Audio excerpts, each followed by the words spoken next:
दोस्तों, भारत के लिए चीन आज एक बहुत बड़ी समस्या बन गया है और दोनों ही देश सिर्फ बॉर्डर पर ही नहीं मिट रहे हैं, बल्कि इस वॉरफेयर ने अब एक फाइनेंशियल टर्न ले लिया है। चीन अपने बेल्ट और रोड प्रोजेक्ट के तहत यूरोप तक एक नया लैंड ट्रेड रूट बनाने की कोशिश कर रहा है, लेकिन इसके साथ साथ उसने भारत के पड़ोसी देशों को भी बड़े बड़े लोन देने शुरू कर दिए हैं, जिससे कि भारत को साउथ ईस्ट एशिया में अलग थलग करने की कोशिश की जा रही है। चीन के पैसे को रोकने के लिए भारत ने भी कुछ कदम उठाने शुरू कर दिए हैं, जिसकी चर्चा सार्वजनिक रूप से उतनी नहीं है, लेकिन उनके बारे में जानना भी बहुत जरूरी है। इसलिए बने रहेगा हमारे साथ वीडियो के अंत तक। लेकिन वीडियो शुरू होने से पहले अगर आप इस चैनल पर नए हैं या आपने अभी तक इस चैनल को सब्सक्राइब नहीं किया है तो चैनल को सब्सक्राइब करना, बेल आइकन दबाना ना भूलें। सबसे पहले तो चीन का प्लान समझ लेते हैं, जो कि ज्यादा मुश्किल नहीं है। पिछले 7 से 8 सालों में चीन ने भारत के सभी पड़ोसी देश, चाहे फिर वो नेपाल हो, पाकिस्तान हो, उन्हें बड़े भारी फंड्स और लोन देने शुरू कर दिए हैं, जिससे कि वो अपने यहाँ इंफ्रास्ट्रक्चर डेवलप कर सकें। इस प्लान के कई हिस्से हैं। सबसे पहला तो यही है कि चीन के पास आज बहुत सारा पैसा है, जिसकी मदद से वो लोन देने के बिजनेस में घुसना चाहता है और डायरेक्टली वर्ल्ड बैंक और IMF से टक्कर ले रहा है।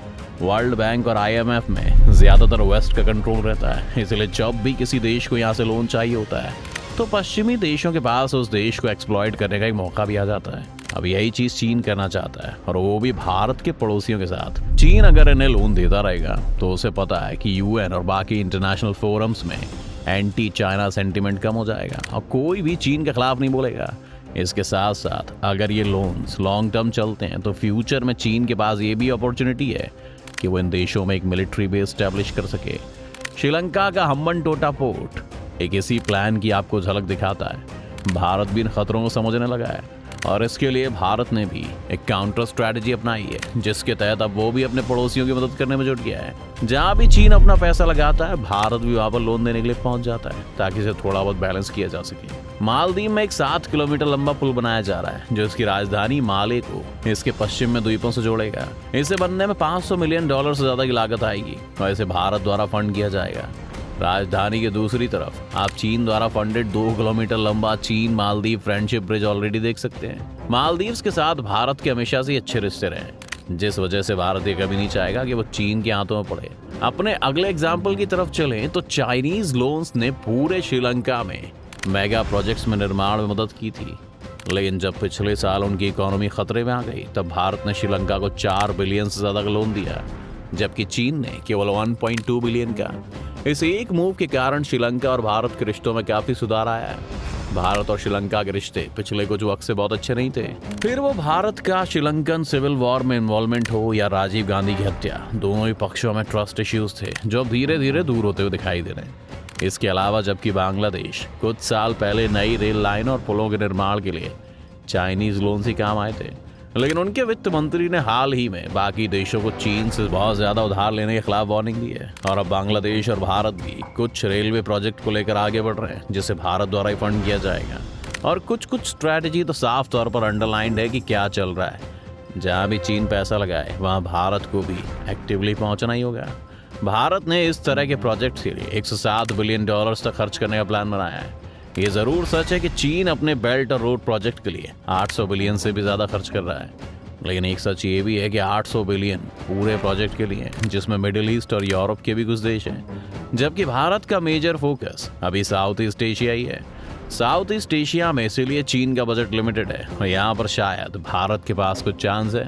लेकिन अब सवाल ये है कि क्या भारत का ये प्लान काम कर पाएगा। इसके लिए कुछ और फैक्ट्स पर ध्यान देने की जरूरत है। इस प्लान में कुछ मेजर प्रॉब्लम्स हैं, जिन्हें एड्रेस किया जाना भी बहुत जरूरी है। सबसे पहली परेशानी तो भारत के लिए ये है कि अभी भारत की इकोनॉमी चीन के मुकाबले 4.5 गुना छोटी है और इसे चीन के लेवल पर पहुंचने के लिए अभी काफी साल लगेंगे। इसीलिए क्या लगातार हम इस तरह के प्रोजेक्ट्स फंड कर पाएंगे, ये देखने लायक होगा। इसके अलावा एक दूसरी प्रॉब्लम ये है कि हम जिस भी देश की हेल्प करेंगे उसके लिए हमें उन्हें डॉलर्स ही देने पड़ेंगे, लेकिन भारत भी तो काफी सारी चीजें इंपोर्ट करता है, जिसके लिए हमें लगातार डॉलर्स की जरूरत पड़ती है। इसलिए डॉलर या फिर फॉरेन एक्सचेंज का मुद्दा भी काफी इंपॉर्टेंट है। ऐसा ना हो कि भारत एक ऐसी स्टेज में पहुंच जाए जहां वो खुद के इंपोर्ट्स को फंड ना कर पाए और यहाँ भी किसी तरह की फाइनेंशियल क्राइसिस आ जाए। एक और चीज है जिस पर हमें ध्यान देने की जरूरत है। अब क्योंकि भारत और चीन दोनों इन पड़ोसी देशों को अचानक से लोन देने के लिए रेडी हो गए, तो एक तरह से इन देशों की तो लॉटरी लग गई है। अब ये देश चाहे तो भारत और चीन पर ये दबाव भी बना सकते हैं कि वो उन्हें ज्यादा सस्ते दरों पर ये लोन्स दें, वरना वो दूसरे देश के साथ चले जाएंगे। ये उसी कहानी जैसा हो जाएगा जिसमें दो बिल्लियां एक रोटी के लिए लड़ती रही और आखिर में एक बंदर आकर पूरी रोटी खा गया। इस तरह की सिचुएशन से निपटने के लिए और इन देशों को भारत के पक्ष में लॉयल बनाने के लिए भी किसी ना किसी तरह के प्लान की जरूरत होगी जो कि भारत को फायदा पहुंचा सके, वरना तो भारत को कोई खास स्ट्रेटेजिक एडवांटेज नहीं होगा। ये देश दोनों ही देशों से लोन लेते रहेंगे और इंटरनेशनल स्टेजेस पर दोनों ही देशों का विरोध करने से भी बचेंगे। लेकिन ये सब तो नेगेटिव बातें हैं। इनका ये मतलब बिल्कुल नहीं कि भारत अपना गोल अचीव नहीं कर सकता है, और इसके लिए वक्त भी शायद भारत के साथ ही है। इस वक्त चीन में इकोनॉमिक ग्रोथ स्लो होने लगी है और साथ ही उनके इंटरनल फाइनेंशियल इश्यूज भी सामने आने लगे हैं, जिस वजह से उन्होंने बेल्ट और रोड प्रोजेक्ट की फंडिंग को कुछ हद तक अभी के लिए कम कर दिया है। इसी समय पर भारत की ग्रोथ रेट अभी 6% से ज़्यादा है, जबकि चीन की ग्रोथ रेट 4.1% प्रेडिक्ट की गई है। अभी के लिए तो शायद इसका फर्क हमें ना दिखे, क्योंकि उनकी इकोनॉमी हमसे बहुत बड़ी है। लेकिन अगर यही ट्रेंड चलता रहा तो धीरे धीरे हम चीन को चोट पहुंचा सकते हैं। इसके साथ साथ भारत का एक और प्लान है जो काम करता हुआ दिख रहा है। गवर्नमेंट की स्ट्रेटजी ये है कि अगर वो डायरेक्टली बहुत सारा पैसा इन देशों में इन्वेस्ट नहीं भी कर सकती तो कोई प्रॉब्लम नहीं है। अगर हमारे पास दुनिया के टॉप 10 बिलियनर्स में से 2 शख्स मौजूद हैं और ऐसे ही कई प्राइवेट प्लेयर्स हैं जिन्हें इस रीजन में इंटरेस्ट है। इन प्राइवेट प्लेयर्स की मदद से भी भारत अपने फंडिंग गैप को कम करने की कोशिश कर रहा है ताकि चीन को यहाँ से दूर रखा जा सके। एक और मेजर कंपोनेंट है हथियारों का। आज चीन ने एक से एक नए वेपन्स और फाइटर जेट्स डेवलप करने शुरू कर दिए हैं। वो बांग्लादेश और म्यांमार जैसे देशों को भी अब ये डिफेंस इक्विपमेंट बेचने लगा है।